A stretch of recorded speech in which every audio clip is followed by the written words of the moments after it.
Bueno, pueden ver, Recording is on. pueden ver ahí la... Llegan a ver, ¿están viendo mi PowerPoint? Sí, Sí, sí se ve. Bueno, Sí. bueno, bueno. Bueno, entonces, segunda clase de anatomía para el área de nutrición. Entonces, la clase pasada, si recuerdan, hicimos una mirada general de lo que fue cavidad bucal con el contenido, vimos lengua, vimos velos del paladar, vimos espacio maxilofaringeos y hoy tendríamos que entrar ya a poder trabajar un poco con ya de lleno con lo que es verdaderamente el tubo digestivo. ¿Eh?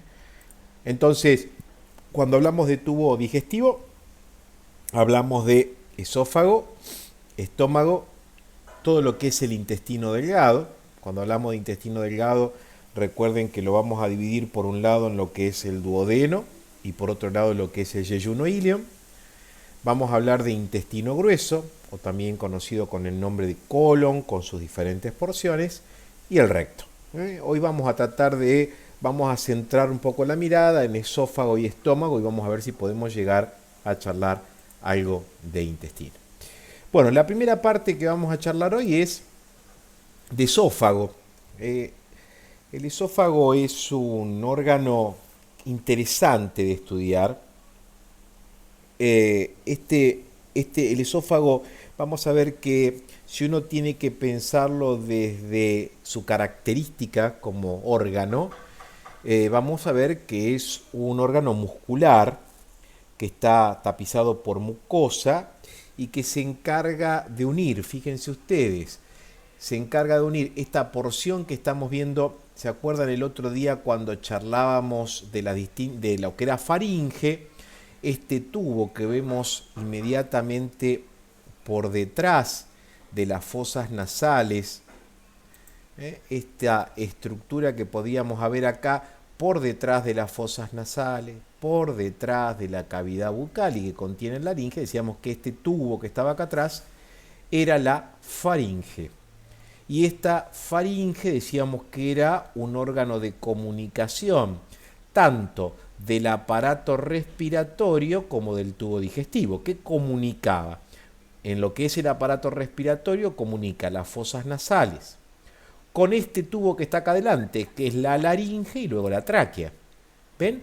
La rinofaringe, que es la primera porción de la faringe, comunica las vías respiratorias con la laringe primero y luego con la tráquea. Y por otro lado, tenemos lo que es la bucofaringe. Fíjense, esto que vemos acá es la lengua, esta es la cavidad bucal, acá estaría el istmo de las fauces. Entonces la faringe me permite comunicar el tubo, la cavidad bucal con el esófago, que acá lo vemos pintado de color azul. Esto sería un corte sagital. Fíjense en un corte frontal que estoy viendo acá. Acá estoy viendo, esto es tiroides a nivel de cuello.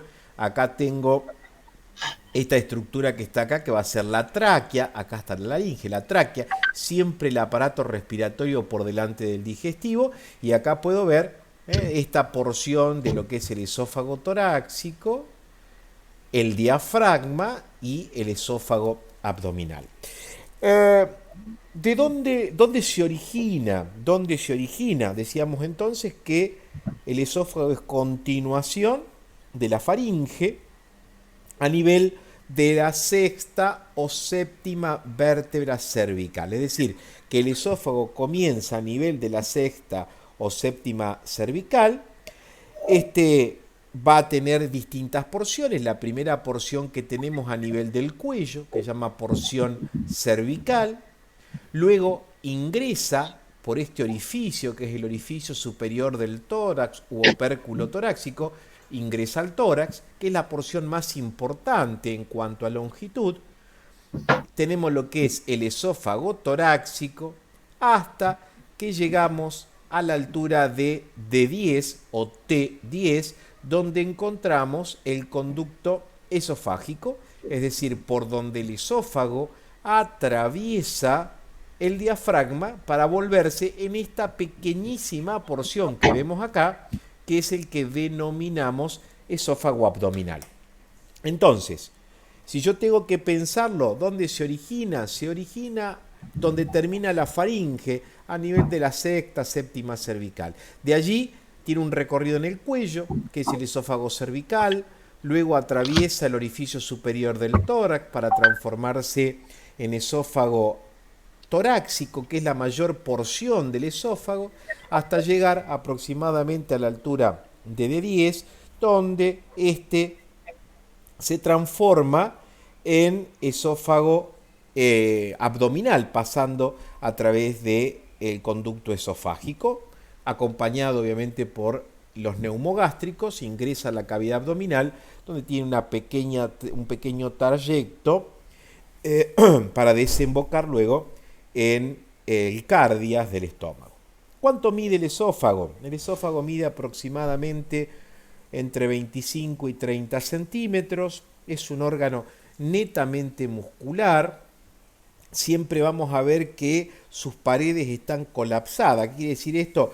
Que si no encontramos algo que lo distienda, contenido dentro del esófago, la pared anterior y la pared posterior del esófago están unidas una a la otra, están pegadas, a diferencia de lo que pasa, por ejemplo, con las estructuras del aparato respiratorio, laringe, tráquea, que al tener un esqueleto cartilaginoso uno siempre puede ver la luz de este órgano en forma continua.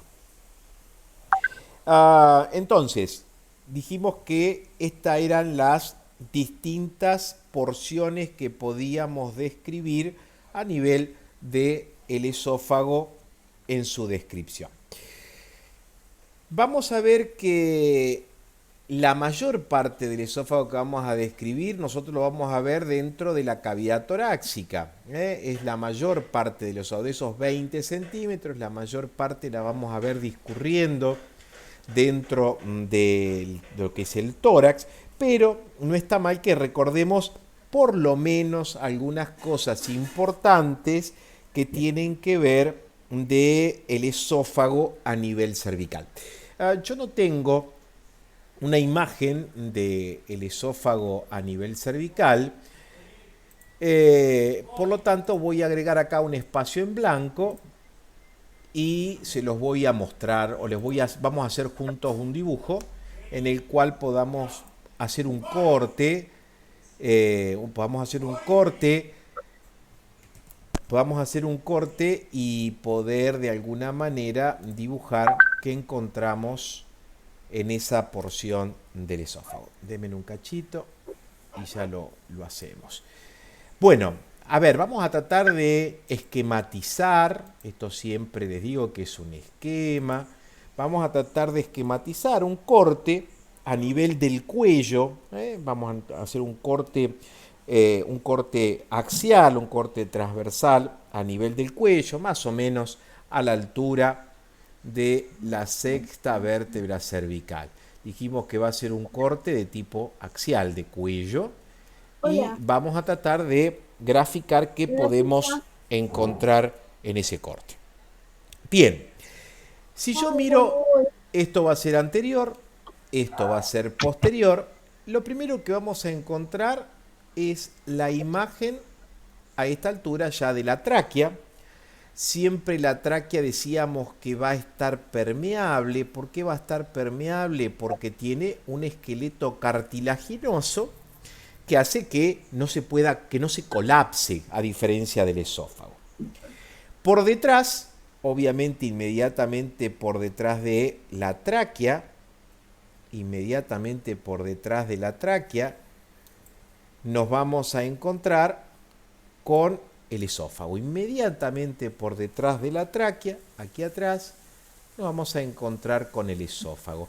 Decíamos siempre que cuando hablamos del esófago, fíjense que la luz del esófago está colapsada, a no ser que tome aire, trague aire para distender la pared, o trague agua, o trague contraste, como se hace para estudiar el esófago en un estudio radiológico.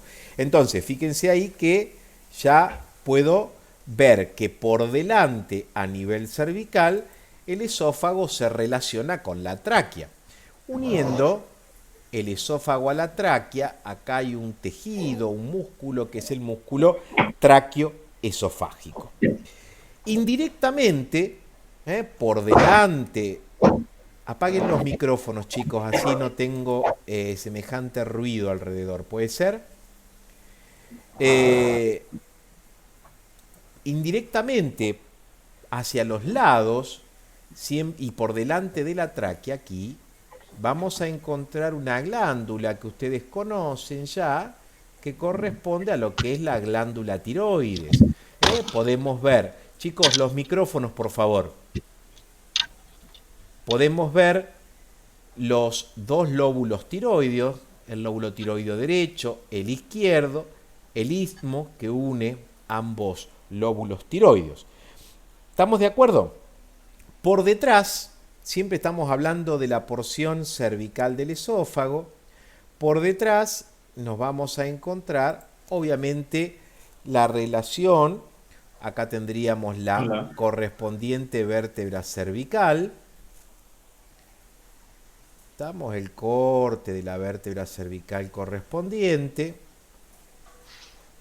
La aponeurosis cervical posterior y los músculos. Aquí tendríamos lo que son los músculos paravertebrales, que estarían por detrás, inmediatamente por detrás del esófago. Lateralmente, en el espacio que queda lateralmente al esófago a nivel cervical, nos vamos a encontrar con un elemento muy importante, que corresponde a lo que llamamos paquete vasculonervioso del cuello. Ese paquete vasculonervioso del cuello, van a ver ustedes que está formado por la arteria carótida. Vamos a dibujarla acá. Acá tengo una carótida, acá tengo la otra carótida. Por fuera de las carótidas vamos a encontrarnos con la vena yugular. Ahí la tengo. Acá tengo la otra yugular. Corresponde a la vena yugular interna, en este caso. Y acompañando a las mismas vamos a tener un nervio que a esta altura corresponde al nervio vago, que forma parte de lo que es el paquete vasculonervioso del cuello. Acá, ahí, ¿se ve el amarillito? Y ahí tendríamos el nervio vago correspondiente. Fíjense que un poco por delante del paquete vasculonervioso del cuello, un poco por delante del paquete vasculonervioso del cuello, lo voy a dibujar con otro color porque no lo llego a ver. Vamos a ponerlo con este que me deja verlo mejor. Aquí, casi por detrás del esófago, me voy a encontrar con este nervio que les estoy pintando en color anaranjado, que corresponde a un nervio muy importante, que es los nervios recurrentes laringeos, que van hacia la laringe para inervar a la laringe. Entonces, fíjense ustedes, si hablamos entonces de las relaciones del esófago cervical, fíjense que ahí lo tenemos esquematizado de una manera bastante sencilla. Por delante, la tráquea. Estamos, que está relacionado con el esófago mediante lo que es el músculo tráqueo-esofágico. Hacia adelante y a los lados, los lóbulos tiroideos, como relaciones bien laterales al esófago, encontramos el paquete vasculonervioso del cuello, formado por carótida primitiva, yugular interna, nervio neumogástrico, y un poco hacia adentro y por delante del paquete vasculonervioso del cuello, los recurrentes laringeos. Inmediatamente por detrás, el esófago se va a relacionar con la columna vertebral. En este caso estábamos en un corte aproximadamente a la sexta vértebra cervical, y entre el esófago y las vértebras vamos a encontrar el paquete muscular prevertebral con las fascias prevertebrales. Hasta acá, ¿se entendió? Sí, profe. Ok. Sí. Bien. Sí. Con eso que recordemos del esófago cervical, estamos bastante bien. ¿Estamos? Este esófago cervical, ¿hasta dónde llega? Este esófago cervical llega hasta aproximadamente la séptima u octava vértebra cervical, donde vamos a ver lo que conocemos con el nombre de opérculo torácico. Ustedes de tórax lo van a ver el año que viene, el esqueleto torácico. Van a ver lo que es el orificio superior del tórax. Piensen ustedes que el tórax tiene la forma de un cono, donde la base está dirigida hacia abajo. Le falta el vértice, por eso decimos que el tórax es un cono truncado, le está faltando el vértice. Entonces, en el lugar del vértice encontramos el orificio superior del tórax. ¿Cómo está delimitado ese orificio superior del tórax? Si yo me lo imagino, vamos a dibujarlo acá, a ver, esperen, vamos a buscar otro color.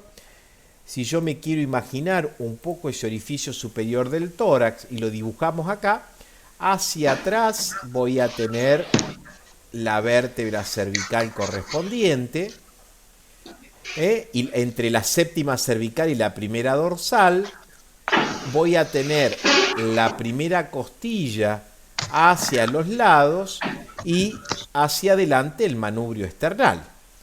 Esto es lo que delimita el orificio superior del tórax u opérculo. Eso determina lo que llamamos orificio superior del tórax u opérculo torácico. No está entrando únicamente por ese orificio, no está entrando por ese orificio únicamente el esófago. Entran o están pasando elementos que discurren. Hago un parate un segundito. Chicos, es muy difícil dar clases si ustedes tienen los micrófonos abiertos, porque el ruido que yo escucho es muy fuerte y no me puedo concentrar. Si ustedes son tan amables, podrían apagar los micrófonos. Si alguien tiene que preguntar algo, lo prende, no hay problema, pero después lo apagamos, por favor. Entonces, por ese orificio superior del tórax que dijimos que estaba limitado por la séptima vértebra, entre la séptima y la primera dorsal por detrás, la primera costilla hacia los lados y el manubrio esternal por delante, no solamente, fíjense que estamos acá, miren acá, esta es la primera costilla, este es el manubrio del esternón. Acá atrás estamos entre la séptima cervical y la primera dorsal. No solamente por ahí están pasando el esófago hacia el tórax, sino que pasa la tráquea, pasan nervios. Es decir, el orificio superior del tórax es un orificio que permite que pasen elementos del cuello hacia el tórax o del tórax hacia el cuello, en un sentido u otro. Entonces, el esófago va a pasar, fíjense que acá tengo esta porción que está acá, es esófago torácico, y ya acá puedo ver cómo pasa el esófago torácico por este plano que tengo acá, y a partir de acá ya tengo lo que es el esófago cervical. Al pasar por este plano se transforma en esófago torácico. ¿Hasta dónde? Hasta que llega a esta altura, más o menos a la altura de D10, donde pasa por este conducto que forma aquí el diafragma, que se llama conducto esofágico, y el esófago pasa para transformarse ahora en esófago abdominal. ¿Estamos hasta ahí? Bueno, vamos a ver un poco qué pasa con el esófago a nivel del tórax. A nivel del tórax, el esófago, fíjense ustedes que el primer elemento interesante que tengo que recordar en la primera parte del recorrido esofágico es que el elemento que se ubica por delante de él es la tráquea. Miren acá, chicos. La tráquea a nivel tanto del esófago cervical como de la primera porción del esófago torácico, está la tráquea por delante del esófago. Es decir, que el esófago torácico a su entrada siempre es retrotraqueal. Va a pasar entre ambas cúpulas pulmonares. Si yo dibujo el pulmón estaría acá, el otro pulmón está acá. Entonces, cuando el esófago entra en el tórax, fíjense, se ubica por detrás de la tráquea y entre ambos vértices pulmonares. ¿Estamos de acuerdo? ¿Por detrás con quién se va a relacionar? Fíjense que por detrás fundamentalmente va a estar en relación con la columna vertebral, separado de esto por los músculos prevertebrales o músculos retroesofágicos, están íntimamente relacionados con ello.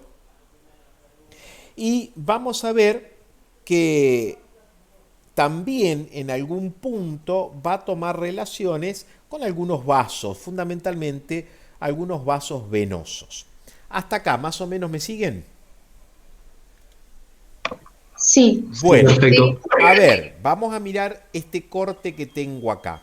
Fíjense, este corte que tengo acá, ya el esófago pasó hacia el abdomen. Fíjense que ya no tengo la tráquea por delante.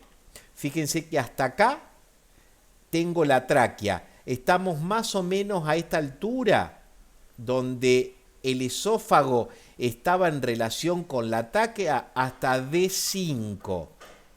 T5, T6. A partir de ahí, fíjense que la tráquea se bifurca y la cara anterior del esófago deja de estar en contacto con la tráquea. ¿Y con quién va a estar en contacto? Va a estar en contacto con el corazón. ¿Estamos? Entonces, las relaciones anteriores cambian y va a dejar de estar en contacto directamente con el esófago y ahora va a estar el esófago, deja de estar en contacto con la tráquea y va a estar en contacto con el corazón. Vamos a mirar ese dibujo. Miren acá. Entonces, miren, acá tengo el esófago. Este es el esófago. Por delante puedo ver el corazón, el corte del corazón.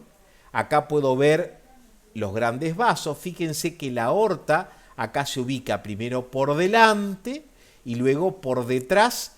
Esto es aorta, aorta torácica, por detrás y a la izquierda. ¿Lo llegan a ver? Y esto que vemos acá corresponde a estos vasos que le decía que estaban en relación con la cara posterior del esófago y corresponden a las venas ácigos.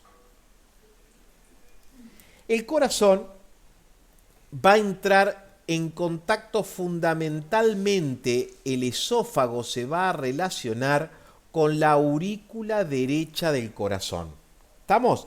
Si ustedes tienen que pensar con qué estructura del corazón fundamentalmente toma contacto el esófago, corresponde a la aurícula derecha. Hay una íntima relación con la aurícula derecha, obviamente a través de lo que es la cobertura del corazón, que es el pericardio. ¿Estamos? Toma una importante relación con la aurícula derecha. Miren, es tan importante esa relación que toma con la aurícula derecha que antiguamente, cuando uno tenía dudas de que esa aurícula derecha estuviese aumentada de tamaño, se hacía un estudio que era un estudio contrastado del esófago. Se decía esófago con trago de bario. El bario es una sustancia de contraste. Se le daba a la persona que pusiera bario, que es una sustancia de contraste que sale blanca en la radiografía.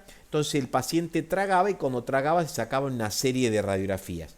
Entonces, ¿qué era lo que se podía ver? Si la aurícula derecha estaba aumentada de tamaño, al relacionarse tan directamente con el esófago, uno veía que el esófago tenía que tener esta forma, un tubo, pero si la aurícula estaba aumentado de tamaño, uno veía que ese esófago, en la porción que estaba en contacto con la aurícula, ¿qué le pasaba? Había un estrechamiento del esófago. ¿Por qué? Se hacía una muesca, decíamos. ¿Por qué? Porque la aurícula derecha se apoyaba contra el esófago y disminuía la luz o el calibre del mismo. ¿Se entiende eso? Sí, profe. Bien. Sí. ¿Estamos hasta ahí? Obviamente que si nosotros Sí. entramos a... Profe, Sí, una pregunta. dime. Pero, ¿nunca se relaciona con la aurícula izquierda? No, fundamentalmente con la derecha, porque está en este lado, está en relación con la aurícula derecha. ¿Por qué me pregunta eso? No, porque yo tenía como que la relación era con la aurícula izquierda. No, está entre medio, es decir, la aurícula izquierda también va a tomar relación, pero también con la aurícula derecha. ¿Estamos? Perfecto. Bien, fíjense que esta porción que la compañera dice acá, esta que está acá, esto es aurícula izquierda. Esta parte que ven acá es aurícula izquierda. Esto que ven acá es aurícula derecha. La aurícula izquierda también impacta sobre la cara anterior del esófago. Gracias. ¿Alguna duda hasta acá? ¿Estamos bien hasta ahí? Sí. Bueno, Sí, bien, profe. a nivel de las relaciones torácicas del esófago, a nivel de las relaciones torácicas, sí hay algunas diferencias entre lo que sería las relaciones derechas con las relaciones a la izquierda. A ver, si vamos de arriba hacia abajo, del lado derecho, lo primero que tenemos es la relación que toma con fundamentalmente el pulmón derecho a nivel torácico. Estamos hablando de las relaciones derechas, ¿eh? Entonces, va a tomar relaciones con el pulmón derecho. También se va a relacionar a nivel derecho con esto que ven acá, que es la vena ácigos, o también llamada ácigos mayor. También se va a relacionar con el nervio vago derecho, o neumogástrico derecho, o décimo par craneal. A la izquierda, estamos acá de este lado ahora, vamos a ver que se va a relacionar fundamentalmente en el lado izquierdo, lo dividimos en 3 segmentos por lo que sería el arco aórtico. Entonces, por encima de la aorta se relaciona con la emergencia de la carótida común izquierda, subclavia izquierda, nervio vago izquierdo, a nivel de el callado de la aorta, obviamente con el callado aórtico,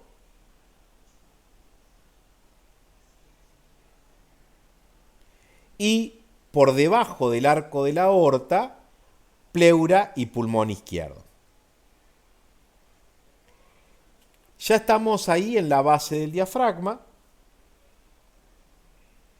y ya el esófago, miren acá este dibujo que está acá, estamos mirando, esto que ven acá es diafragma, acá estamos a la altura aproximadamente de el pasaje del esófago a través del diafragma, estamos a nivel de aproximadamente de 10 o T10. Y acá vemos los pilares del diafragma, que después lo vamos a estudiar el año que viene, cómo forman este orificio por donde pasa el esófago hacia la cavidad abdominal. Muy importante desde el punto de vista anatómico como funcional, esta verdadera estructura que forman los pilares. Fíjense que le forma como si fuera un echarpe alrededor del esófago. ¿Ven ahí?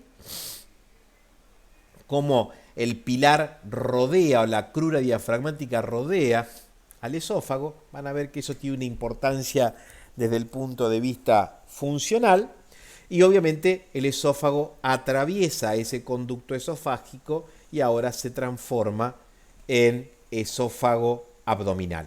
Acá recuerden siempre que el esófago no pasa solo, sino que el esófago es acompañado por los nervios neumogástricos en este viaje que se van a transformar en troncos vagales.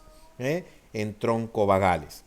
El vago izquierdo, ustedes acuérdense que los nervios neumogástricos bajaban uno derecho y uno izquierdo, hasta que llegamos al orificio esofágico, donde cambian de posición, giran. El izquierdo se hace anterior, el derecho se hace posterior, y a partir de ahí hablamos de los famosos troncos vagales. Fíjense que decíamos que a la altura de D10 encontrábamos el orificio esofágico y un poquito más abajo, a la altura de D12, encontramos el conducto aórtico, por donde pasa la aorta. D10 pasa el esófago, a la altura de T10 encontramos el conducto aórtico. Miren acá, ven la aorta pasando y miren qué interesante, ni bien pasa la aorta por su conducto a la altura de D12, miren quién nace acá. Nace un tronco muy importante que después vamos a estudiar, que es el famoso tronco celíaco.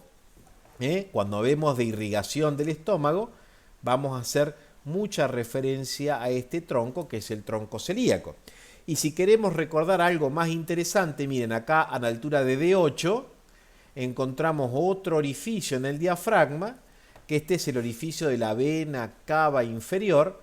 La vena cava inferior que venía trayendo toda la sangre que es desde los miembros inferiores, abdomen hacia el corazón, ingresa, miren, acá por este orificio que está a la altura de D8. Es decir, que ya saben, a nivel del diafragma, ya lo saben desde ahora, hay 3 orificios importantes, uno a nivel de D8, otro a nivel de D10 y otro a nivel de D12, por donde pasan como elementos primordiales la vena cava inferior, el esófago, acuérdense más el decimoparo vago, y por D12 pasa aorta más, ¿quién? ¿Alguien sabe? Conducto torácico. ¿Estamos? Así que para el año que viene ya tienen un chisme de lo que tienen que acordarse. Recuerden por favor que el esófago abdominal es una muy pequeña porción, no más de 2 a 3 centímetros. Y van a ver que esta porción del esófago, que es la desembocadura del esófago en el cardias, tiene más importancia histológica que anatómica. Van a ver después que cuando estudien, o ya están estudiando, cuando vean esófago a nivel de histología, se estudia una estructura que se llama punto cardias. El punto cardia, ese cambio de epitelio, ese cambio brusco de epitelio, de un epitelio musíparo como tiene el estómago a un epitelio plano estratificado como tiene el esófago. Acuérdense que el esófago humano no tiene queratina, no es queratinizado. Nosotros en histología muchas veces vemos esófagos que tienen queratina porque son de rata.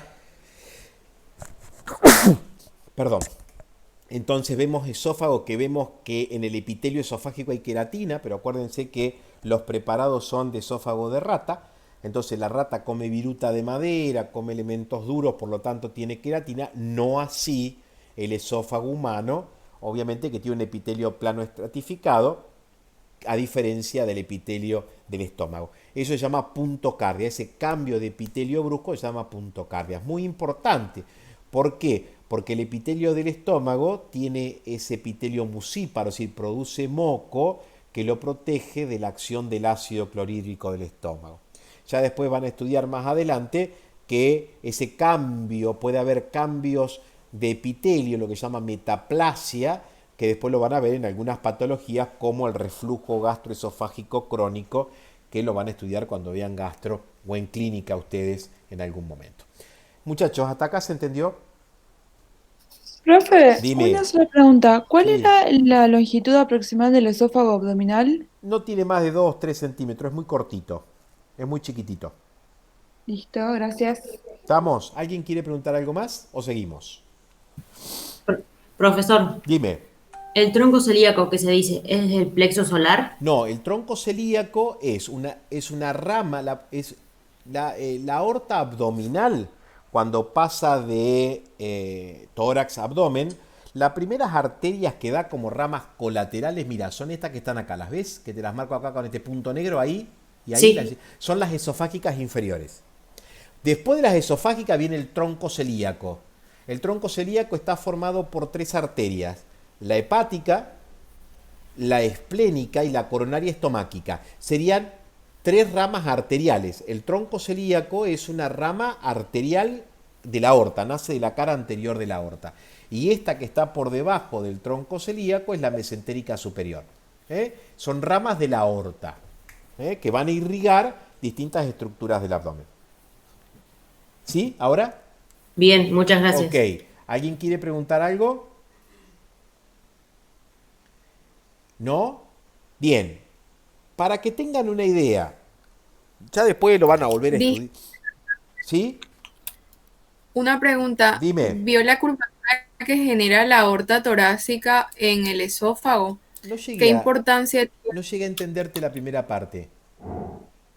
vio la curvatura que genera Sí, la aorta torácica en el esófago? sí. ¿Qué importancia tiene Recordar, esa curvatura? recordar nada más que se relaciona. El esófago, fíjense ustedes que tiene una relación muy interesante con la aorta, porque fíjense que primero la aorta está por delante de la tráquea y por delante del esófago, luego se lateraliza para posteriormente quedar por detrás. ¿Ven acá cómo hace la curvatura?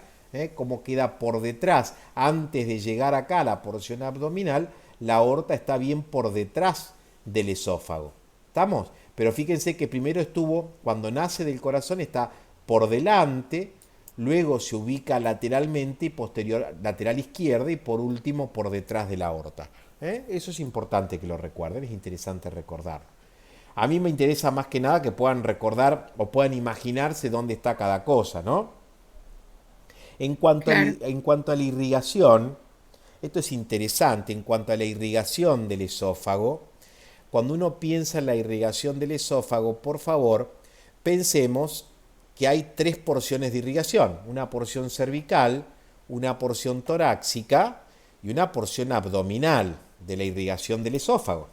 A nivel cervical o en el cuello, van a ver que fundamentalmente el esófago está irrigada por las arterias esofágicas superiores, que son estas arterias que ustedes ven acá, que son rama de la tiroides, de la arteria tiroidea. Estamos las arterias esofágicas superiores, que son ramas de la arteria tiroides. Acuérdense que la tiroides estaba inmediatamente por delante, la glándula tiroides está directamente por delante de la tráquea, y van a ver que la arteria tiroides es rama a su vez de la arteria subclavia. ¿Estamos? Entonces, a nivel cervical, el esófago está irrigado por las arterias esofágicas, ramas de la tiroides, que a su vez son ramas de la subclavia, a su vez que son ramas de la aorta, del callado aórtico. ¿Se entiende hasta ahí? Profe, tengo una pregunta. Sí, Porque yo tengo como que las arterias esofágicas superiores es rama de sí, la tiroide inferior, sí. pues. Tiroide inferior, que a su vez es rama de la subclavia. Ah, perfecto, muchas Sí, está gracias. perfecto. A nivel torácico, fíjense que están naciendo directamente de la aorta, son las que llamamos arterias esofágicas mediales. Estas mediales, arterias esofágicas medias, y estas tienen distinto origen. A ver, ¿de dónde se pueden originar esas arterias esofágicas medias? Pueden originarse de las arterias bronquiales, de las arterias intercostales,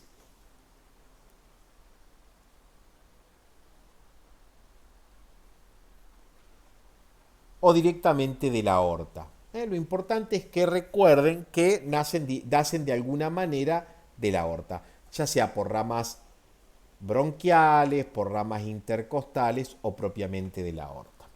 Y por último tenemos la porción abdominal, que están irrigadas por las arterias esofágicas inferiores, que provienen fundamentalmente de lo que conocemos con el nombre de arterias diafragmáticas inferiores, que nacen directamente de la aorta. ¿Estamos de acuerdo? ¿Se entendió? Sí. Con respecto al drenaje venoso, que lo tenemos del otro lado. Profe, ¿puede repetir el origen La arteria que irriga abdominalmente. Sí, son ramas de la arteria tiroidea inferior. Esofágicas inferiores, ramas de la tiroide inferior.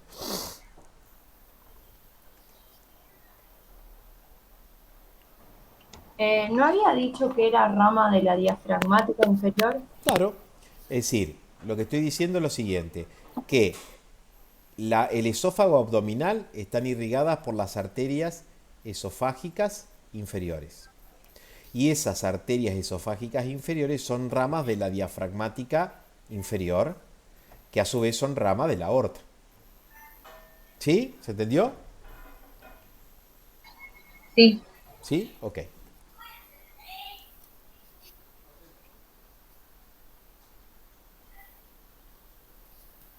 Con respecto al drenaje venoso pasa algo similar. Las venas de la porción cervical van a drenar en las venas tiroideas inferiores. Van a ir a las venas tiroideas inferiores. En el tórax van a ir a drenar la porción torácica, va a tener varios lugares a donde pueden drenar, a las venas bronquiales, a las venas pericárdicas, pero recordar que todas esas venas que estamos diciendo bronquiales, pericárdicas,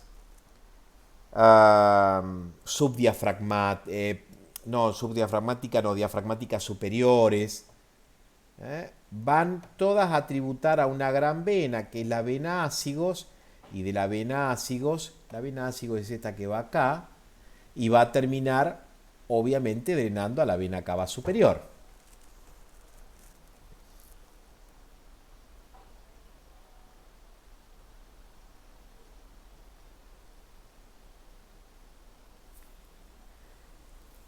Y acá viene un dato interesante. ¿Se entendió hasta acá? Sí. Sí. Bien. Sí, profe. La porción abdominal del esófago, en cuanto a su drenaje venoso,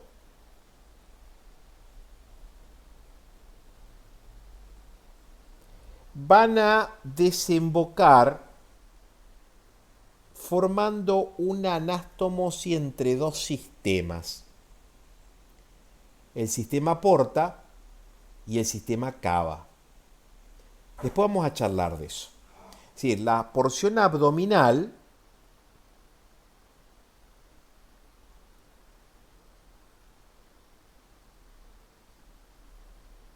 van a terminar en el sistema porta, que después vamos a ver cómo está formado, y establecen una interesante anastomosis llamada anastomosis portocava, que después la vamos a estudiar. Más adelante vamos a estudiar irrigación del abdomen y vamos a entender eso. Acá podríamos decir que cerraríamos el tema del esófago. ¿Alguna pregunta de esófago? Yo quería hacer una pregunta. Dime. ¿La porción abdominal desemboca directamente en la vena porta o pasa por la vena coronaria estomáquica primero? Pasa por la coronaria estomáquica y de la coronaria estomáquica a la porta.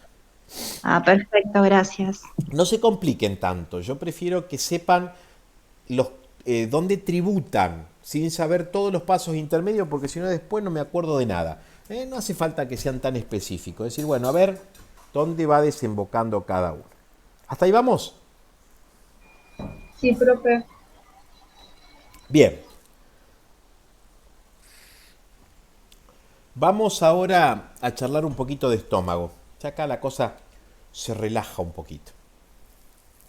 Es más lindo estómago que esófago. A mí esófago no me gusta. ¿Alguna duda que haya quedado de esófago, muchachos? No, profe. Bueno. Cuando pensamos en el estómago, tengo que pensar que la característica del estómago es simplemente, tengo que pensar lo que es la porción más dilatada del tubo digestivo. ¿Estamos? Si yo lo mido de largo, también tiene entre 20 y 25 centímetros, al igual que el esófago. Y la particularidad que tiene es su gran dilatación, es un tubo dilatado. Está ubicado, fíjense ustedes que está dominado por dos orificios, un orificio superior, que es el que llamábamos cardias, que era la unión del esófago al estómago, y decíamos que eso lo teníamos alrededor de T10 o D10, como quieran llamarlo. Y el otro orificio interesante que tenemos es el píloro, que es la comunicación del estómago con la primera porción del duodeno, es decir, con la primera porción del intestino delgado. Van a ver que eso lo tenemos más o menos a la altura de L1. Entre estos dos orificios, que son el cardias y el píloro, encontramos esta estructura que conocemos con el nombre de estómago.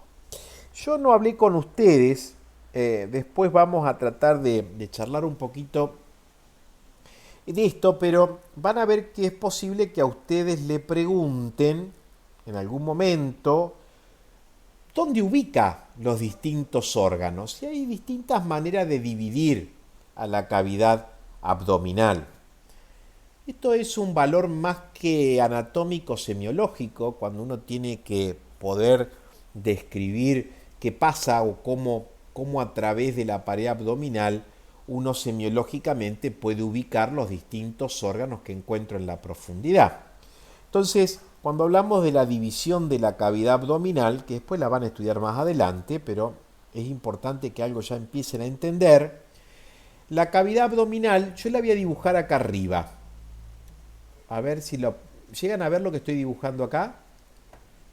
Sí, profe. Vamos a pensar, sí. ¿Cavidad y pared es lo mismo? No. Una cavidad está delimitada por paredes. Una cavidad está limitada por paredes. A ver, suponete, denme un segundito, voy a poner una diapo en blanco para dibujar arriba, ¿me dejan?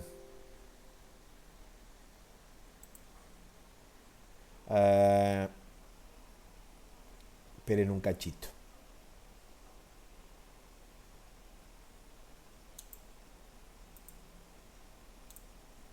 Ahí está.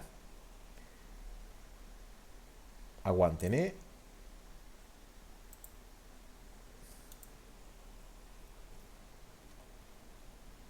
Ahí estamos. Cavidad y pared no es lo mismo. Supongamos que yo dibujo. Supongamos que tenemos esta cavidad. ¿Estamos? Supónganse que tengo esta cavidad. Esto es anterior y esto es posterior. Esta cavidad, que vamos a pensar ya en la cavidad abdominal, tiene un límite superior. ¿Quién forma el límite superior de la cavidad abdominal? ¿Alguien sabe? Acá El arriba. diafragma. Claro, muy bien. Acá arriba está el tórax, ¿no es cierto? Acá abajo está la pelvis. Entonces, el límite superior, este límite que está acá, lo forma el diafragma. Por detrás, ¿qué encuentro? ¿Qué va a haber acá atrás? Si esto es posterior, ¿qué voy a encontrar por detrás de la cavidad abdominal? Columna. Bien, voy a encontrar columna vertebral y todo lo que sería la pared muscular que forma parte de la pared posterior del abdomen. ¿Estamos? Y por delante, ¿quién voy a tener acá? Los músculos y aponeurosis que forman, claro, la pared anterior del abdomen. Esa pared anterior del abdomen está formada por un grupo de músculos que se dividen en músculos largos y anchos del abdomen. Y voy a tener un grupo, además de músculos, voy a tener aponeurosis, que son las que forman lo que conocemos como vaina de los rectos. Dentro de los músculos largos tengo el recto anterior mayor del abdomen, el piramidal. Dentro de los anchos, el oblicuo mayor, el oblicuo menor, el transverso. ¿Estamos de acuerdo? Y acá por debajo voy a tener la excavación pélvica. ¿Hasta ahí se entendió? Entonces, las paredes son estas que nombramos y la cavidad es el espacio que queda delimitado por esas paredes. La que me preguntó, ¿quedó claro? ¿Sí? Bueno, fantástico. Vamos a mirar esta cavidad abdominal ahora por delante. Vamos a imaginarnos, vamos a hablar de la pared anterior de la cavidad abdominal. ¿Estamos? Bueno, esperen un cacho que me salió muy feo esto. A ver, vamos a pensar un poco lo que sería la pared anterior del abdomen. Estamos viendo la pared anterior del abdomen. A ver si entienden lo que quiero dibujar. Entonces, hostia.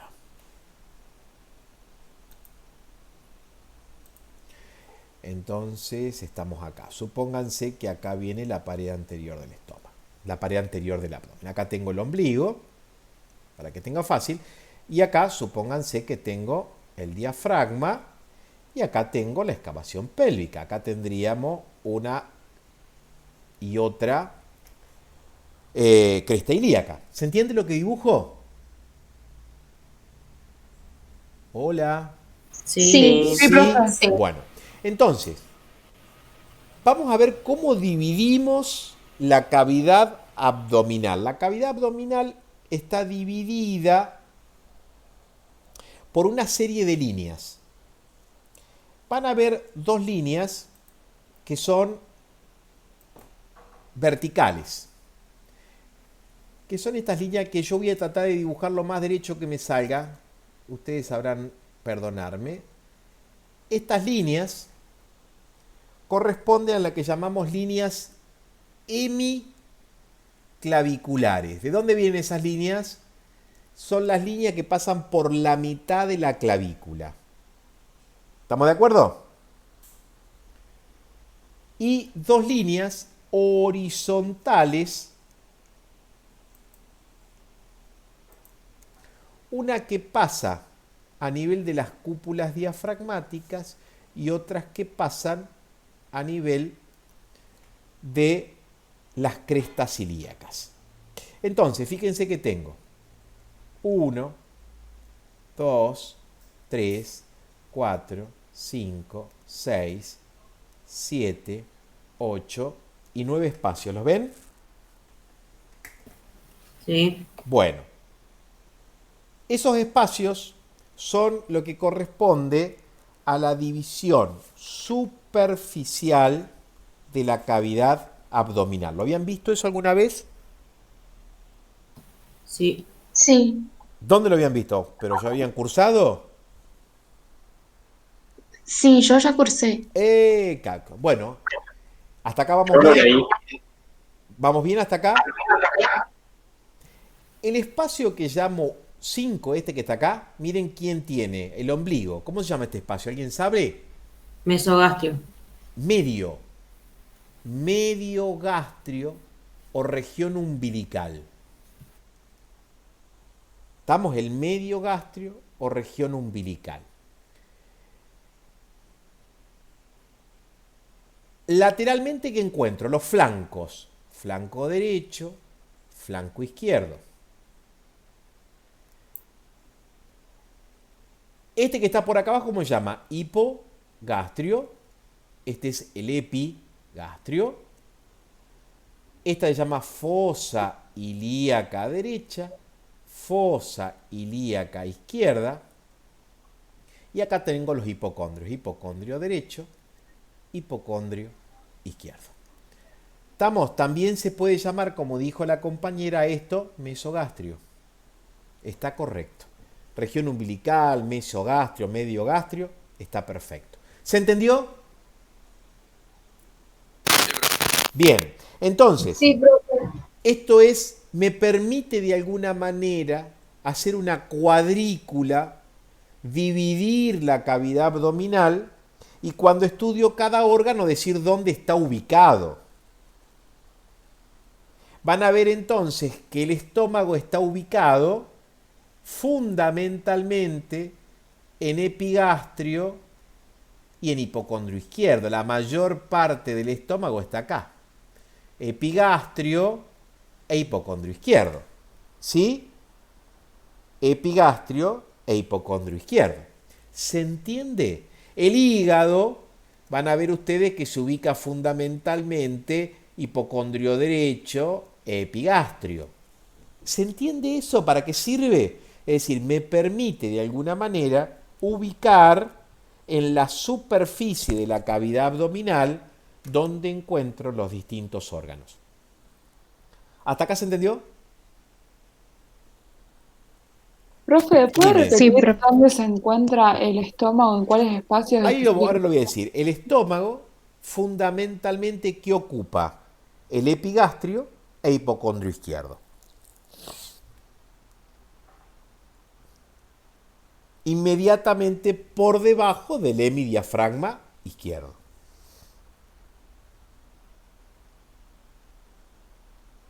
¿Hasta acá se entendió? Todos. Sí, profe. ¿Puedo seguir? Ujú. Bueno, entonces, no sé, no escuché. Entonces, decíamos que, ¿dónde ubico el estómago? Bueno, el estómago está ubicado, epigastrio, hipocondrio izquierdo. Y van a ver que en el estómago puedo ver que tiene la forma de una J. Miren si no es cierto. ¿Por qué digo que tiene la forma de una J? Porque tiene una porción vertical y una porción horizontal. Una porción vertical, una porción horizontal. ¿Y qué vamos a describir en el estómago? En el estómago vamos a describir caras. Esta que estamos viendo acá es la cara anterior, tiene una cara posterior. Y tiene bordes. Los bordes, más que bordes, las vamos a llamar así, curvaturas. Esta curvatura que está acá, ¿la ven acá la que estoy marcando? Que mira hacia el hígado, se llama curvatura menor. Mira a la derecha, es la curvatura menor. Y la que mira a la izquierda es la curvatura mayor. Y decíamos que tiene dos orificios, cardias y píloro.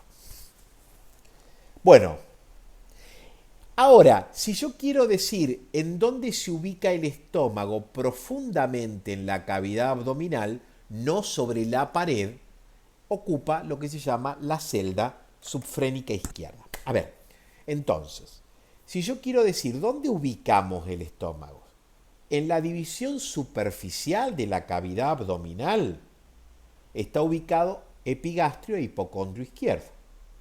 Profundamente en la cavidad abdominal ocupa la celda subfrénica izquierda. ¿Se entiende eso? Sí. Ok, Sí. Una pregunta. dime tú. La celda subfrénica, ¿cómo estaría formada? No, no hace falta. No te metas Ah, ahí listo. porque lo vas a ver el año que viene, en segundo año lo vas a ver. No te metas ahí, no te metas. Ahora Listo. acordate de eso. No te comprometas tanto. Si no es interminable. Tranquila.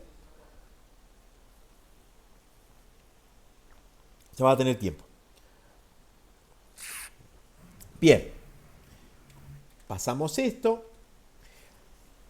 Vemos una imagen del estómago.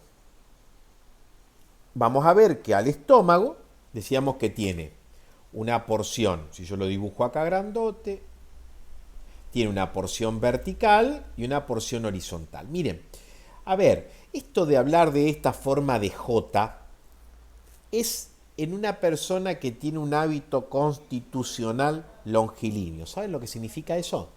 Hábito constitucional longilíneo. No. Que es alto y flaco.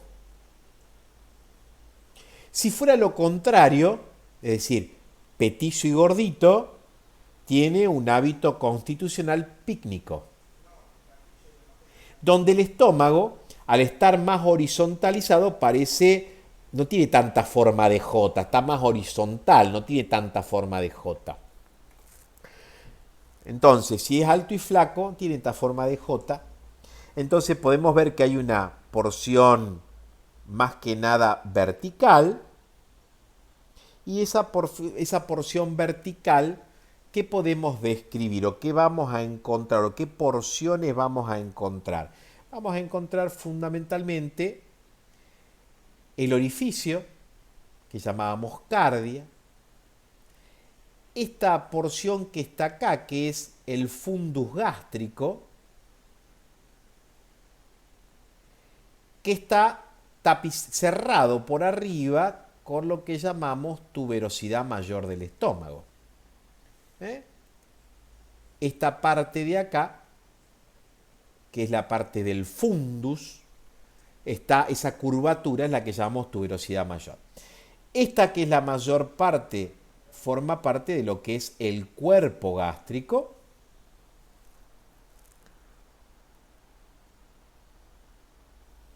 que está cerradito por abajo por esta pequeña porción que yo les marco acá, que no tiene que ver con esto, que es lo que llamo tuberosidad menor. Acuérdense que esta que está acá arriba, esta es la tuberosidad mayor, esta es la tuberosidad menor, y la porción horizontal es lo que forma la porción antropilórica, el antro y el píloro. El píloro es el orificio que me comunica el estómago con la primera porción del duodeno, que es esta porción del tubo digestivo. Una pregunta, profe. Oui. ¿El cardias es Sí. el orificio y el esfínter esofágico inferior lo rodea? Exacto. El cardia es el orificio y ese orificio está regulado por un esfínter que se llama esfínter esofágico inferior. Listo, bárbaro. Ese esfínter esofágico lo que evita es lo que llamamos reflujo, es decir, el pasaje de contenido del estómago hacia la cavidad abdominal. Bárbaro, gracias. Profe, Dime. entonces en esta porción horizontal horizontal se encontraba el píloro, ¿y cómo es esta porción del antro? A ver, entonces, si tengo que dividir el estómago en la porción vertical del estómago, ¿qué encontrábamos? Encontrábamos el fundus gástrico con la tuberosidad mayor y el cuerpo gástrico con la tuberosidad menor. En la porción horizontal encontramos el antro gástrico que desemboca en el píloro.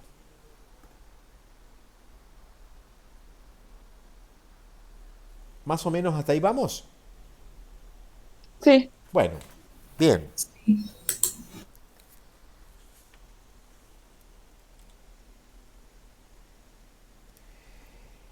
De esto que voy a hablar ahora, por favor, no volverse locos.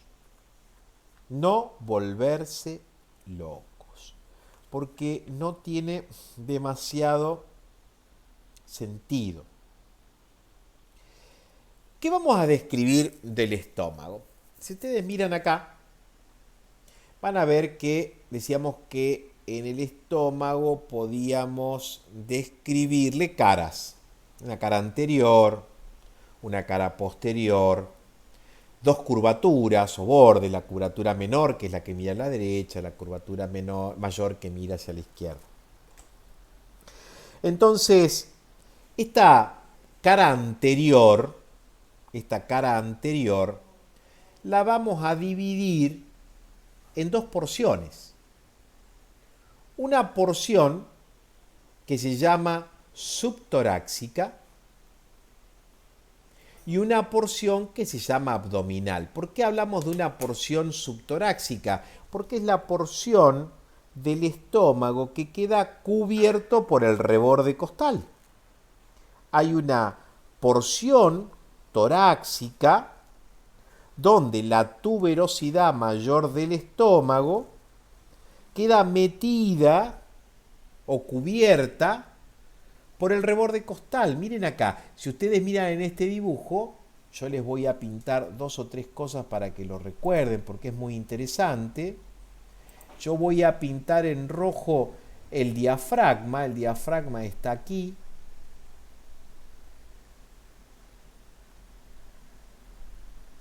Voy a pintarles el reborde costal en celeste. Fíjense ustedes que el reborde costal está aquí.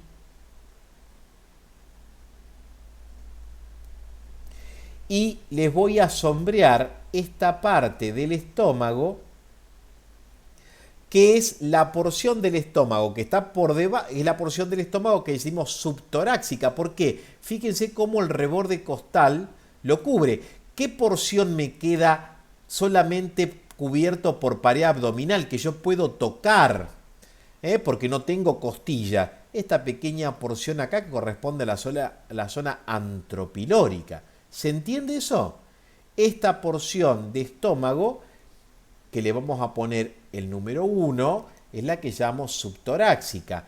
Y esta que le ponemos el 2 es la porción abdominal. ¿Se entiende eso?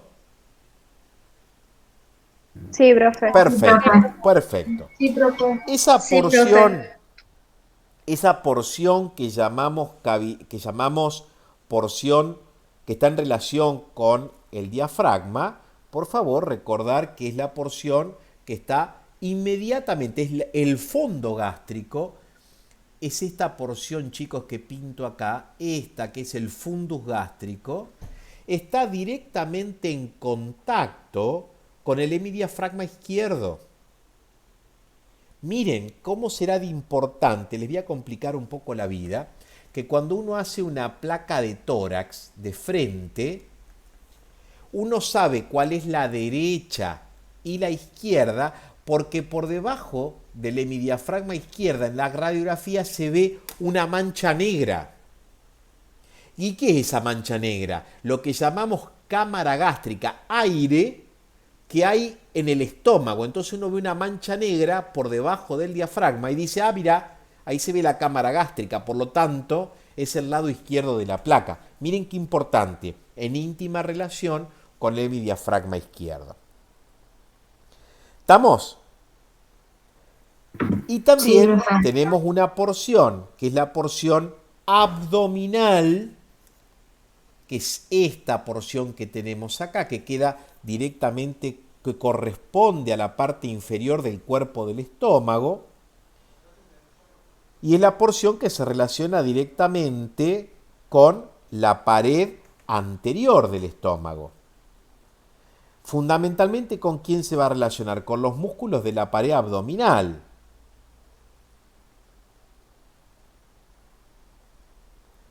Y van a ver ustedes que forma, a esta altura, aquí se va a formar en la porción abdominal un triángulo que se conoce como triángulo de la B, de la porción abdominal. Ahí es donde hablamos de un famoso triángulo, que es la porción que se relaciona con la pared abdominal anterior, que se llama triángulo de la B, que es quien lo describió. Y ese triángulo de la B, a ver, yo sinceramente no tiene mucho sentido, pero yo sé que hay algunos tarados que lo preguntan, porque es una cosa muy de anatomista, no de estudiante de medicina, pero bueno, si ustedes quieran, ese triángulo hacia arriba y a la derecha, lo limita el hígado.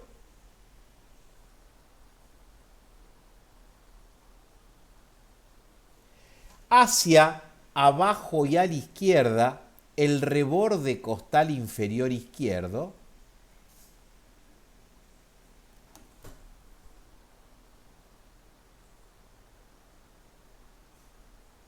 Y hacia abajo sería ficticio, es un reborde ficticio, que si yo cuento las costillas, primera, segunda, tercera, cuarta, quinta, séptima, sexta, séptima, octava y novena, sería la proyección de ese noveno cartílago, de esa novena costilla o cartílago costal. ¿Se entendió? Ahí tendríamos entonces el famoso triángulo de la B. ¿Hasta acá se entendió? Sí. Chicos, Sí, profe. vuelvo a repetirles. Es simplemente para poder decir, bueno, cuál es que esa porción fundamentalmente de la región antral del estómago es la que se relaciona con la pared anterior del abdomen. Y ese triángulo de la B está delimitado. A ver, arriba y a la derecha, borde inferior del hígado. Lo que sería el lado izquierdo y superior del triángulo, el reborde costal inferior del lado izquierdo, y hacia abajo la proyección del noveno cartílago costal. Ese triángulo es el triángulo de la B. Para jodernos, hay otro triángulo más, otro espacio, que es el semilunar de Traub, que corresponde a la porción subdiafragmática. Ese espacio de Traube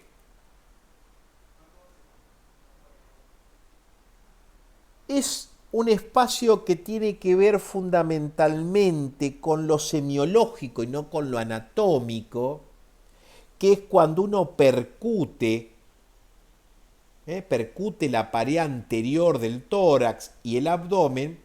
Al encontrarse el estómago, tiene un sonido que decimos timpánico o hipersonoro a la percusión. ¿Estamos de acuerdo? Punto. Nada más. ¿Se entendió lo que quise decir? Sí, profe, ese espacio entonces hipersonoro sería la cámara gástrica. Es la cámara gástrica. Aplaudo, señorita. Muy bien, es la cámara gástrica. ¿Se entendió, muchachos? Yo jamás, Sí, profe. Sí, profe. yo jamás preguntaría ni triángulo de la B ni espacio semilunar de Traube. Sí me interesa que ustedes sepan que la pared anterior del estómago tiene dos porciones. Una porción subtorácica que queda cubierto por el reborde costal inferior, estamos que no tengo acceso directo, y una porción abdominal que queda entre el borde inferior del hígado y el reborde costal, que es la porción en contacto con la pared abdominal anterior del estómago. Punto. ¿Estamos de acuerdo? Bien. Si vamos a la cara posterior del estómago, si vamos ahora sí a la cara posterior del estómago, ¿con qué nos vamos a encontrar? Nos vamos a encontrar que la mayoría de las relaciones que tiene el estómago con los elementos posteriores, fíjense, este es el estómago. Esperen que vamos a cambiar de lapicito el color. Vieron que parece que esto uno tendría que dar todo en un solo día, pero cuando te pones a joder con todo esto es más largo que Esperanza Pobre. Entonces, si este es el estómago, este es un corte sagital, miren el hígado. Fíjense que la cara posterior del estómago es esta. ¿Estamos de acuerdo? Y los elementos que se relacionan con la pared posterior están acá atrás. Todas las relaciones que tiene el estómago con la cara posterior se da a través de un espacio que después vamos a estudiar, un espacio que forma una bolsa peritoneal. El peritoneo es, imagínense ustedes que es una capa que recubre los órganos y la pared abdominal. Y todas las relaciones que tiene la pared posterior del estómago se hace a través de un espacio que se llama transcavidad de los epiplones. Transcavidad de los epiplones.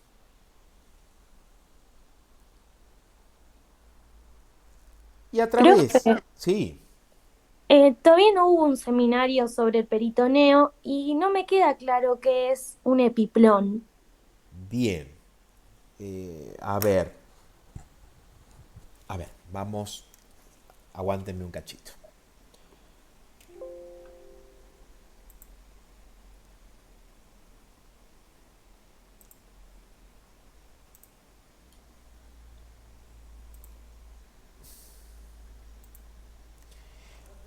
Rápidamente, para que podamos entender, si yo me pregunto, ¿Qué es el peritoneo? El peritoneo lo voy a definir como una serosa. Es decir, es una capa de tejido que se encarga de recubrir tanto a los órganos de la cavidad abdominal como a la pared abdominal. Decíamos que la definíamos como una serosa que recubre tanto a los órganos como a la pared. Como toda serosa tiene dos hojas. Una hoja que está en contacto con la pared, que llamamos parietal, y una hoja que recubre a los órganos que se llama visceral. ¿Hasta acá se entendió? Sí. ¿Sí? Sí. Bueno, entonces, ¿cómo me imagino el peritoneo? Me lo tengo que imaginar como una capa de tejido que se encarga de revestir tanto a los órganos como a la pared abdominal. ¿Sí? Los envuelve, los tapiza. ¿Se entiende eso? Claro.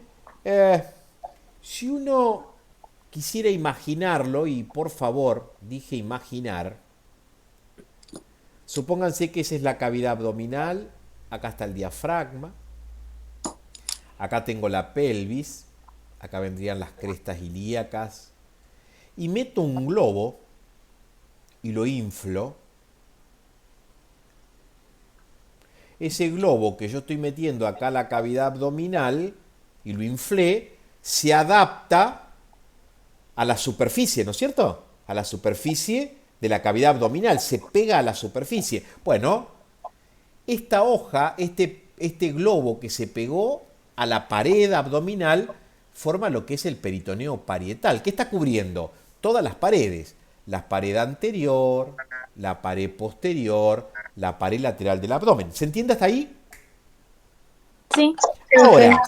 Ahora, los órganos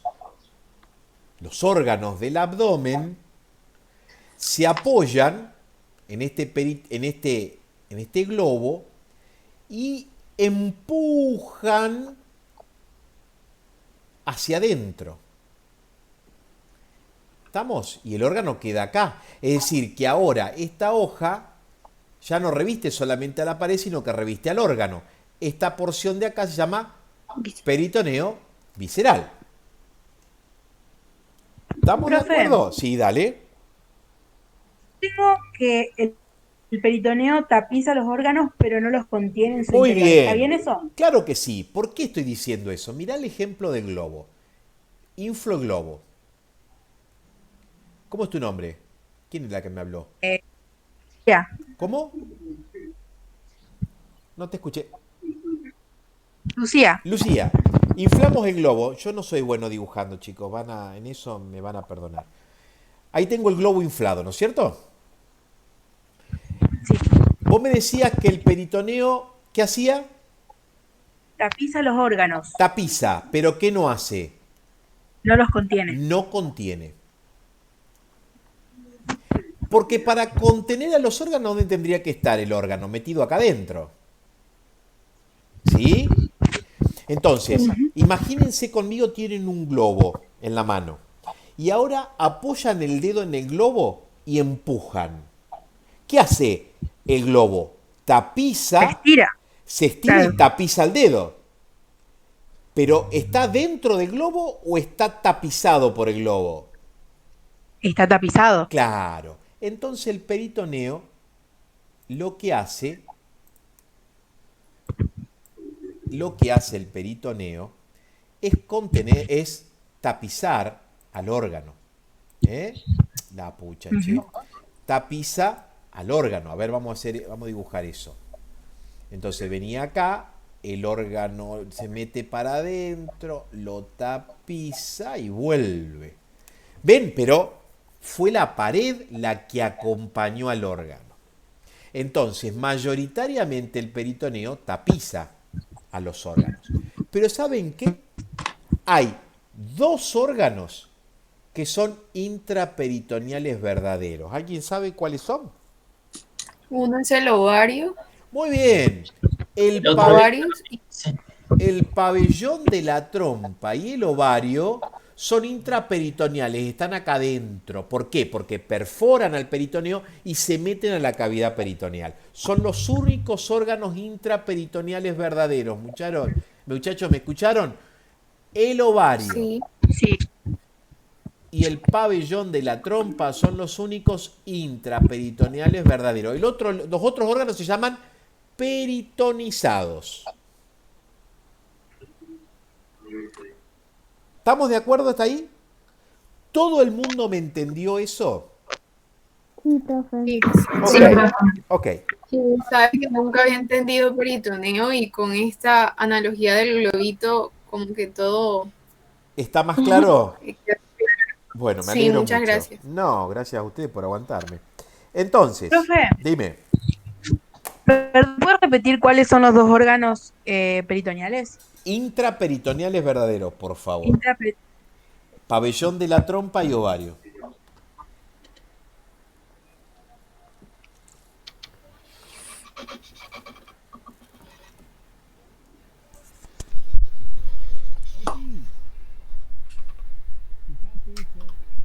Bien, sigo.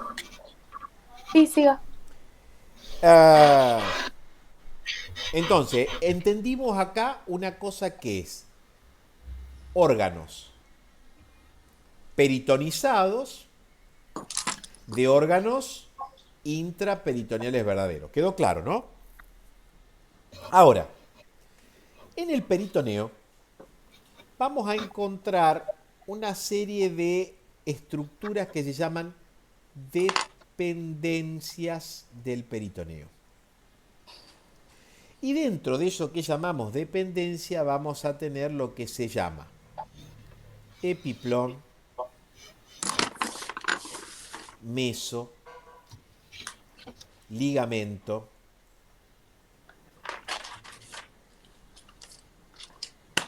y me falta uno.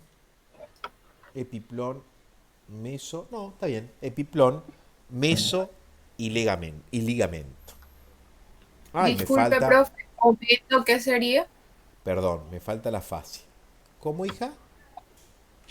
¿Aumento qué sería? Gracias por la pregunta. Epiplón u aumento, el meso, el ligamento o la fascia. Cuando ustedes escuchan de hablar de estos elementos que no voy a describir hoy, estamos hablando de estructuras que nacen del peritoneo y se encargan de unir a los órganos. Después vamos a estudiar la diferencia que hay entre cada uno. ¿Estamos? Esto me permite relacionar órganos entre sí y órganos con la pared abdominal. ¿Se entendió? Después vamos a ver cada uno qué característica tiene. ¿Hasta acá se entendió? Sí. ¿Todos entendieron? Cada vez que ustedes sienten hablar de epiplón u aumento, meso, ligamento o fascia, recuerden que son todas cosas diferentes, pero que todas son dependencias, dependen del peritoneo y son estructuras que me permiten relacionar los órganos a la pared abdominal o los órganos entre sí. ¿Se entendió hasta acá, chicos? Sí, bárbaro, profe. Bárbaro. Sí, ¿Alguna sí. pregunta? No. Bueno, entonces, nosotros veníamos hablando y veníamos diciendo, miren acá, a ver, les muestro algunas cosas. Miren, esto que tengo acá, ¿lo ven lo que pinto en rojo? Es una dependencia del peritoneo, se llama epiplón. Esta que tengo acá es otra dependencia del peritoneo y se llama meso. Esta es otra dependencia del peritoneo y este es el famoso epiplón Momento mayor. mayor u aumento mayor. ¿Bien? Ya empezamos a entender. Todas esas son estructuras que dependen del peritoneo. Entonces, decíamos hace un rato que la cara posterior del estómago se relacionaba con estructuras a través de un espacio que forma el peritoneo, que es este que estoy pintando en colorado, que está delimitado obviamente por peritoneo y que se llama transcavidad de los epiplones. Transcavidad de los epiplones. ¿Por qué se llama transcavidad de los epiplones? Porque miren cómo queda delimitado entre el epiplón menor por arriba y el epiplón mayor por debajo. Forma una bolsa que se llama epiplón. Perdón, profe, no entendí. ¿Qué es la transcavidad de los epiplones entonces? Entonces, nosotros decíamos que la cara posterior del estómago se relacionaba con estructuras a través de una bolsa que se llama transcavidad de los epiplones, a través de un espacio, mejor que dicho, que una bolsa, que se llama transcavidad de los epiplones. ¿Sí? Ese espacio por el cual se relaciona es este espacio, hijo, que queda acá, mira, este espacio que queda acá, que relaciona la cara posterior del estómago con los órganos que están por detrás del peritoneo, se llama transcavidad de los epiplones. Algo que les muestro acá que me olvidé de decirles antes. Esta es una vista sagital de la cavidad abdominal. Acá tengo la cresta ilíaca, acá tengo el diafragma. El globito venía acá. Este espacio que queda por atrás del globo, acá está la columna vertebral, ¿no es cierto? Este espacio que queda por detrás del globo, entre el globo y la columna vertebral, se llama retroperitoneo. Miren, yo se los voy a marcar. El globo, la pared posterior del globo viene acá, miren. ¿Ven? Esto sería la pared posterior del globo. Va acá, ¿ven? Ahí va. Entonces, todo esto que quedó por detrás del peritoneo, ¿cómo se llama? Retroperitoneo. Todo lo que queda por detrás de la pared posterior del peritoneo parietal posterior, se llama retroperitoneo. ¿Se entiende eso? ¿Qué órganos están en el retroperitoneo? Por ejemplo, los riñones. Por ejemplo, la vena cava. Por ejemplo, la aorta. Por ejemplo, parte del páncreas.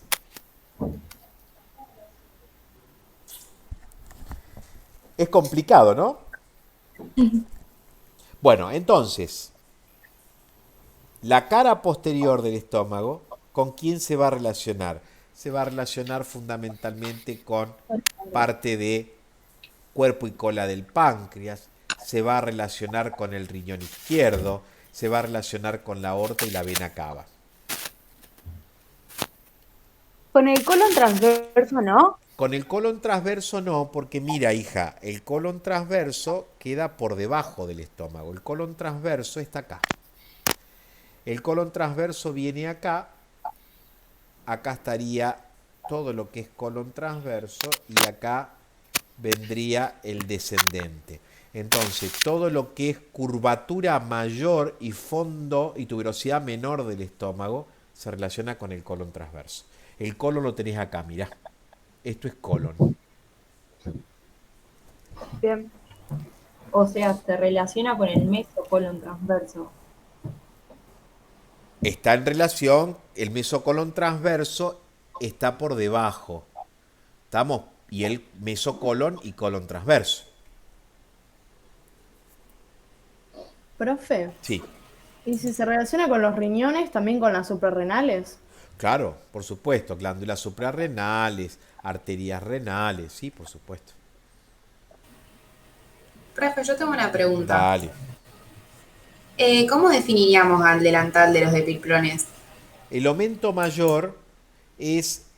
¿De dónde nace el aumento mayor? El aumento mayor nace de la curvatura mayor del estómago, es este tejido que cae desde la curvatura mayor del estómago, recubre al colon transverso y desciende cubriendo los órganos por detrás de la pared anterior del abdomen, forma como un delantal que cubre los órganos de la cavidad abdominal. ¿Estamos? Profe, Sí. el aumento mayor tiene Sí, relación directa.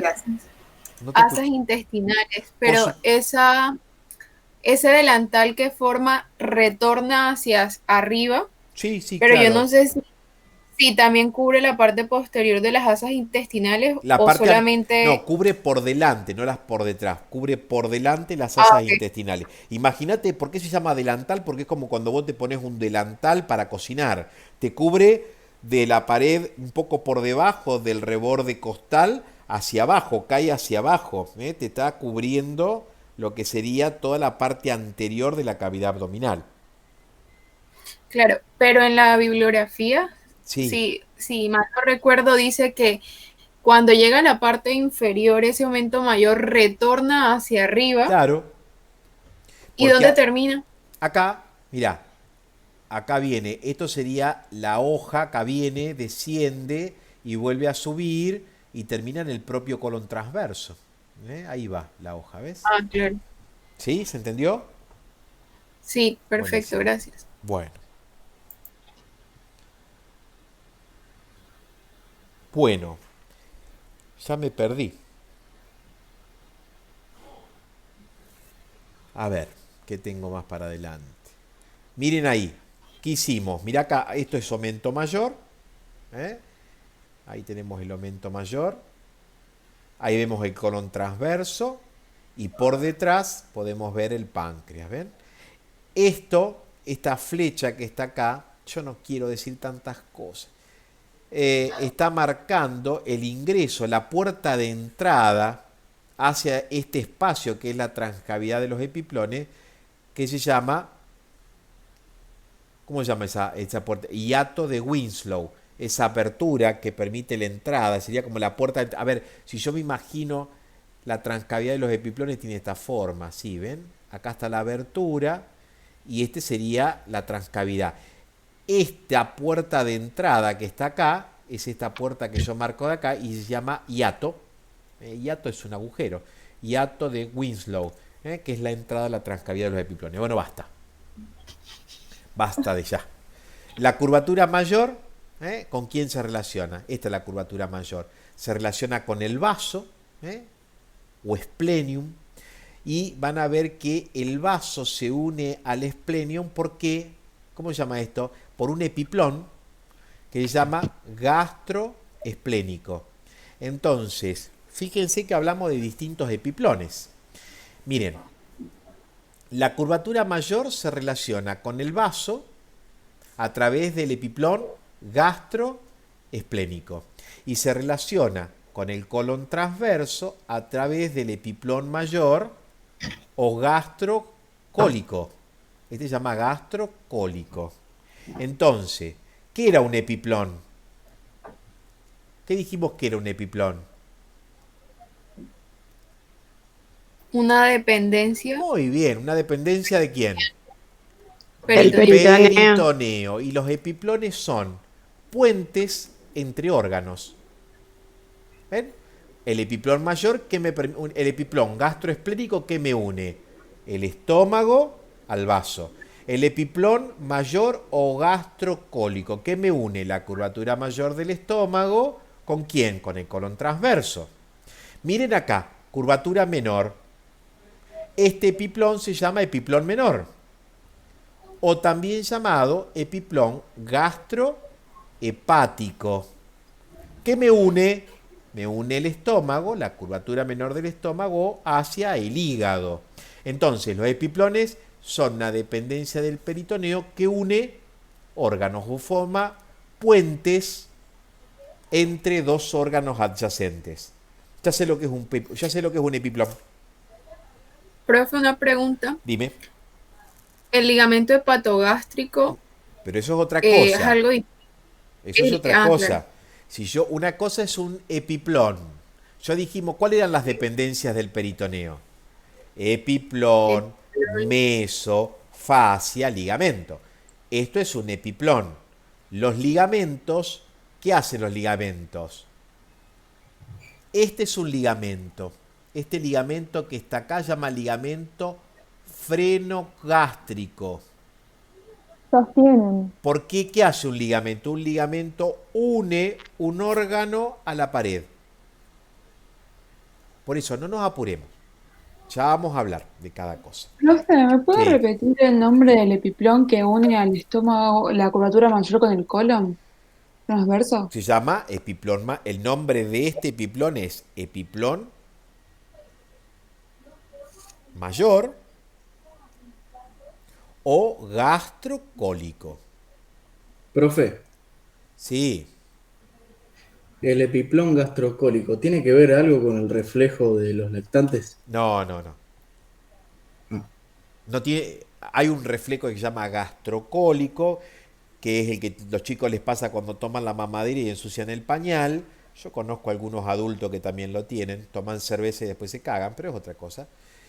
Es otra cosa diferente. Entonces, el epiplón mayor tiene la porción gastrocólica y la porción gastroesplénica, y el epiplón menor, que está acá, es el que une la curvatura menor del estómago al hilio hepático, al hígado, por lo tanto se llama gastrohepático. Epiplón menor o gastrohepático.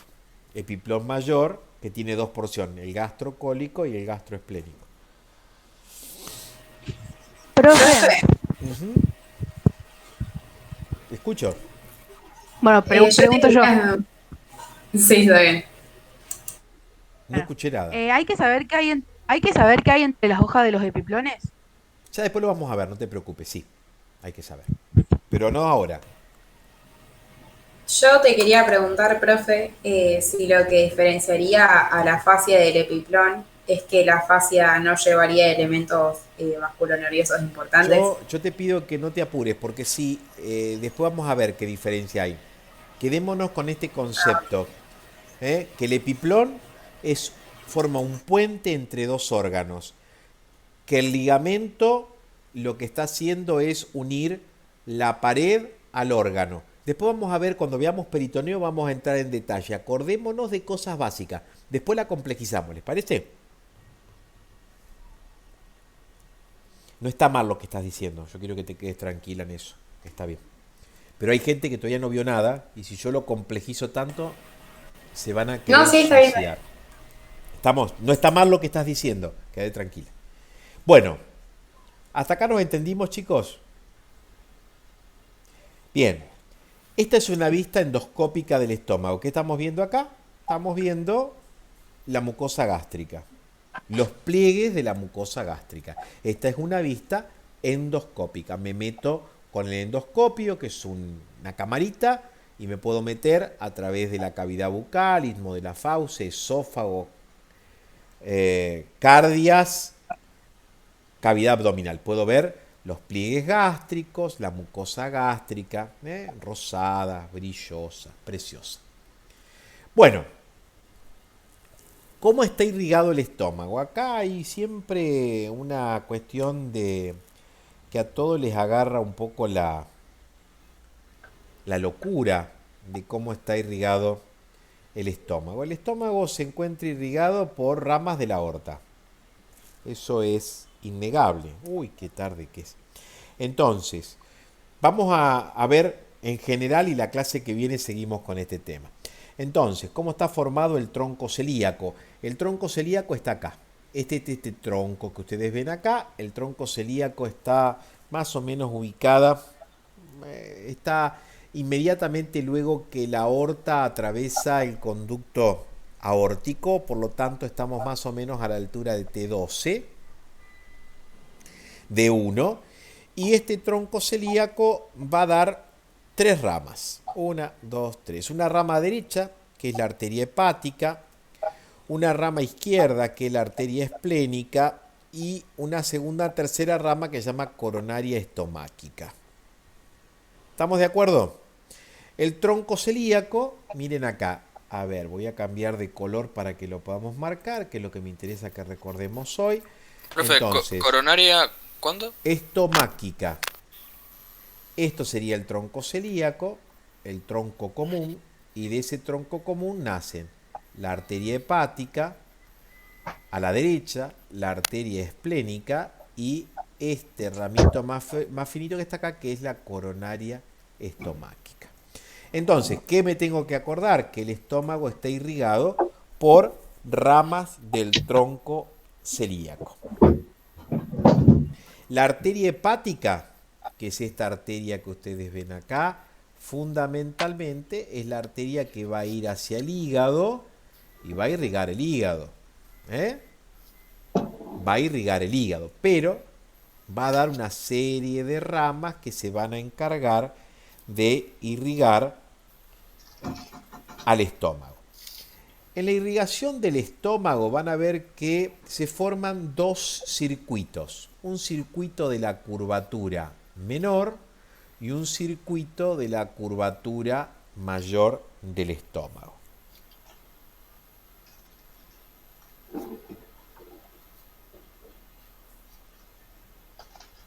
¿Estamos? Bueno. A ver, en la curvatura menor del estómago, fíjense quién la irriga. La va a irrigar fundamentalmente el circuito de la curvatura menor. Voy a encontrar dos arterias, la coronaria estomáquica y la pilórica. A ver eso, si lo puedo ver. Miren acá, en la curvatura menor del estómago tengo esta arteria que va acá, que da dos ramitas, una anterior y una posterior, no importa, que van a recorrer lo que es la curvatura menor del estómago, que es la coronaria estomáquica.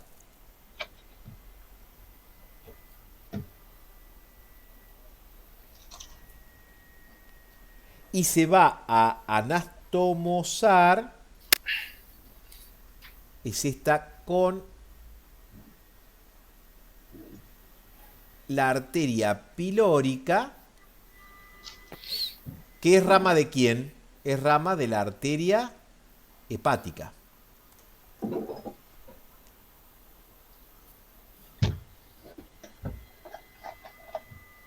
¿Se entiende eso?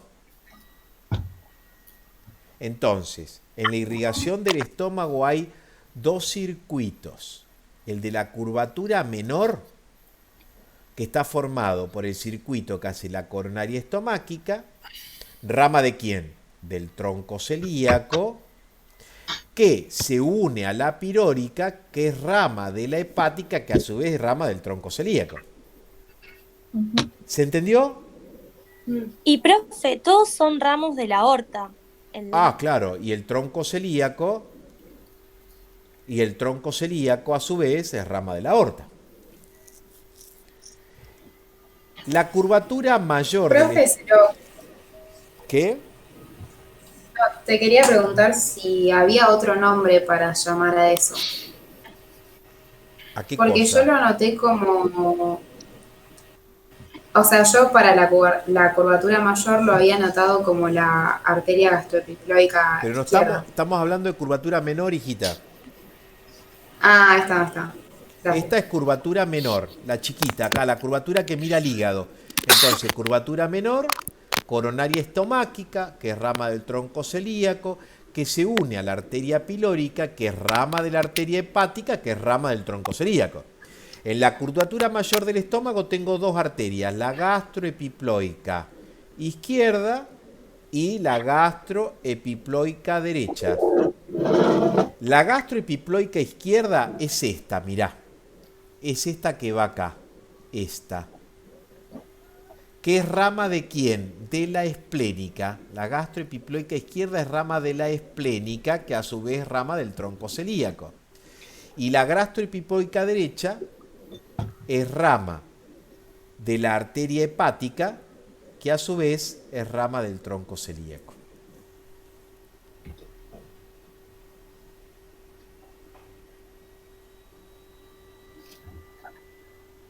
¿Se entendió? Sí, profe. Bueno, Sí, profe. ahí tenemos Una entonces pregunta. la irrigación, los dos circuitos. Estos dos circuitos dan vasos rectos que van a irrigar cara anterior y cara posterior del estómago. ¿Qué me quiere preguntar? Sí, la arteria pilórica, ¿puede ser que se llame gástrica derecha también? Sí, a algunos le dicen gástrica derecha o gastroepiploica derecha. Listo. Esta, a ver, dejémoslo ahí, chicos. La clase que viene lo profundizamos un poquito más. Pero es muy complejo toda esta parte de estómago. Bueno, Yo pensaba que hoy iba a poder dar duodeno. Minga le voy a dar duodeno. No importa. Lo importante es que hayamos entendido esto. ¿Preguntas hasta acá? ¿Alguien De la curvatura No, profe. de la mayor curvatura mayor? Sí. sería la gastroepiploica, si no agarramos La el curvatura mayor del estómago está irrigado por las gastroepiploicas, derecha e izquierda. La gastroepiploica izquierda es rama de la esplénica y la gastroepiploica derecha es de la pilórica. Gracias. Hasta acá por hoy. Profe, una Sí. última preguntita, por favor.